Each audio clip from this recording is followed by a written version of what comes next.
ನನ್ನ ಹೆಸರು ಮಂಟಸ್ವಾಮಿ ಚನ್ನಪಣ್ಣ, ಗೊಂಬೆನಾಡು. ನಾವಿರೋದು ಜಿಗಣಿಲೆ. ನನಗೆ ಮಂಜಣ್ಣ, ನಮ್ಮ ಆಫ್ಲೈನ್ ಬಂದು ಮಂಜಣ್ಣವರು ನನಗೆ ಪ್ರಾಡಕ್ಟ್ ನಾನು ಐರನ್ ಮಾಡ್ತಾ ಇದ್ದೆ. ಒಂದ್ಸರಿ ಕಾಲ್ ಮಾಡಿದ್ರು, ಮಂಟಸ್ವಾಮಿ ಅವರೇ ನಿಮ್ಮ ಹತ್ರ ಏನೋ ಮಾತಾಡಬೇಕು, ಎಲ್ಲಿದ್ದೀರಾ ಅಂದರು. ಸರ್ ಅಂಗಡಿಲಿದ್ದೀನಿ ಅಂತ ಹೇಳಿದೆ.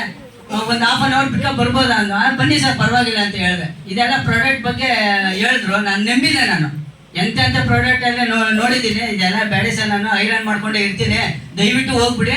ಅಷ್ಟು ಏನಾರು ಬೇಕಾದ್ರೆ ಊಟ ಬನ್ನಿ, ಊಟ ಕೊಡಿಸ್ಬಿಡ್ತೀನಿ, ಹೋಟೆಲ್ ಹೋಗ್ಬಿಡಿ ಅಂತ. ತುಂಬ ಬೇಜಾರಾಗ್ಬಿಟ್ಟಿದೆ. ಸರ್ ಇಷ್ಟೊಂದು ನೀವು ಟೆನ್ಷನ್ ತಗೋಬೇಡಿ, ನಾನು ಹೇಳ್ತೀನಿ, ನೀವು ಕೇಳಿ, ಒಂದು ಹಾಫ್ ಆನ್ ಅವರ್ ಕೇಳಿ ಅಂದರು.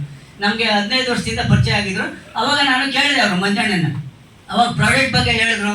ನೋಡಿ ಸರ್, ಈ ಥರ ಇದೆ ಪ್ರಾಡಕ್ಟು. ಮಾತ್ರೆ ನುಂಗುವಷ್ಟಿಲ್ಲ, ಸಿರಪ್ ಕುಡಿಯುವಷ್ಟಿಲ್ಲ, ಇಂಜೆಕ್ಷನ್ ಹಾಕ್ಸ್ಕೋವಷ್ಟಿಲ್ಲ. 300 ಕಾಯಿಲೆ ಇದು ರಾಮಬಾಣ ಅಂತ ಹೇಳಿದ್ರು.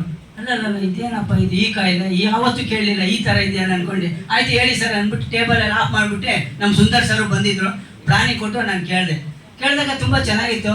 ಅವಾಗ ಆದರೆ ಆಲ್ರೆಡಿ ನನಗೆ 2-3 ವರ್ಷದಿಂದ ಕಿಡ್ನಿ ಕಲ್ಲಿತ್ತು. ಇಲ್ಲೇ ಜಿಗಣಿಲಿ ವಿಜಯಶ್ರೀ ಆಸ್ಪತ್ರೆಯಲ್ಲಿ ತೋರಿಸಿದಾಗ ರೈಟಲ್ಲಿ 61 ಇತ್ತು, 6.8 ಇತ್ತು. ಇನ್ನೊಂದು ಲೆಫ್ಟಲ್ಲಿ ಬಂದು 5.8 ಇತ್ತು. ತೋರ್ಸೋಣ ಬಿಡು ಅನ್ಕೊಂಡು ನಾನು ಒಂದು 2 ವರ್ಷ ಹೊಂಟೋಗ್ಬಿಟ್ಟಿದೆ. ಈ ಮಂಜಣ್ಣವ್ರು ಈ ಥರ ಪ್ರಾಡಕ್ಟ್ ಹೇಳಿದ್ರಲ್ಲ, ನೋಡೋಣ ಇದು ಒಂದು ಎಷ್ಟೆಷ್ಟು ನೋಡಿದ್ದೀನಲ್ಲ, ಇದೊಂದು ಯೂಸ್ ಮಾಡುವ ಅಂದ್ಕೊಂಡು ಯೂಸ್ ಮಾಡಿದೆ. 1.5 ತಿಂಗಳು ಯೂಸ್ ಮಾಡಿದೆ ನಾನು ಈ ಪ್ರಾಡಕ್ಟ್ 1.5 ತಿಂಗಳು ಯೂಸ್ ಮಾಡಿಬಿಟ್ಟು ಸಿಕ್ಕಾಪಟ್ಟೆ ನೋವು ಬರ್ತಾ ಇತ್ತು ಅವಾಗ. ಆಮೇಲೆ ಇದು ಪ್ರಾಡಕ್ಟ್ ಮೇಲೆ ಮಲಗಿದ್ಮೇಲೆ ನೋವೇ ಕಾಣಿಸಿಲ್ಲ. ಇದೇನು ಇದ್ದಕ್ಕಿದ್ದಂಗೆ ನೋವು ಕಾಣಿಸಿಲ್ಲ. ಹೋಗೋಣ ಒಂದ್ಸರಿ ಯಾವತ್ತಿಗೆ ಇರಲಿ ಚೆಕ್ ಮಾಡಿಸ್ಕೊಡೋಣ ಅಂದ್ಬಿಟ್ಟು ಈ ಕುಂಬಳಗೂಡು ರಾಜರಾಜೇಶ್ವರಿ ಆಸ್ಪತ್ರೆ ಬಂದು ಚೆಕ್ ಮಾಡಿಸಿದಾಗ ಆಮೇಲೆ ಒಬ್ರು ಡಾಕ್ಟ್ರು ಬಂದು ಚೆಕ್ ಮಾಡಿದ್ರು. ಅವ್ರಿಗೇನು ಸಿಕ್ಕಿಲ್ವ. ಆಮೇಲೆ ಇನ್ನೊಬ್ರು, ಮೇಡಮ್ ಸೈಡಿಗೆ ಬನ್ನಿ ನೀವು ಅಂತ ಹೇಳಿದ್ರು. ಅದು ಜಲ್ಲಿಗೆಲ್ಲ ಹಾಕ್ಬಿಟ್ಟೆ ಎಲ್ಲ ಚೆಕ್ ಮಾಡಿದ್ರು. ಆಮೇಲೆ ರಿಪೋರ್ಟ್ ಕೊಟ್ಟರು. ಮೇಡಮ್ ಹೆಂಗಿದೆ ಅಂತ. ಇಲ್ಲಪ್ಪ ಡಾಕ್ಟರ್ ಹತ್ರ ಹೋಗಿ ಕೇಳು ನೀನು ಅಂತ ಹೇಳಿದ್ರು. ಆ ರಿಪೋರ್ಟ್ ನೋಡಿದಾಗ ಇಲ್ಲಪ್ಪ ಎಲ್ಲ ನಾರ್ಮಲ್ ಇದೆ, ಏನಿಲ್ಲ, ಹೋಗು ಅಂತ ಹೇಳಿದ್ರು. ಆಮೇಲೆ ಮೇಡಮ್ ಏನೋ ಮಾತಾಗಿದ್ದ ಕೊಡ್ತಿರಲ್ಲ, ನೀನು ಏನು ಮಾಡ್ತಾ ಇದ್ದೆ ಅದನ್ನೇ ಮಾಡೋಗು ಅಂದ್ರು. ನಾನೇನು ಮಾಡ್ತಾ ಇದ್ದೆ, ಬೆಡ್ ಮೇಲೆ ಮಲಗ್ತಾ ಇದ್ದೆ, ಆ ನೀರು ಕುಡಿತಾ ಇದ್ದೆ. ಅದು ಕೈಗೊಂದು ವರ್ಷ ಪ್ಯಾಂಟ್ ಕಟ್ಟಿದ್ನಲ್ಲ ಅದಿತ್ತು.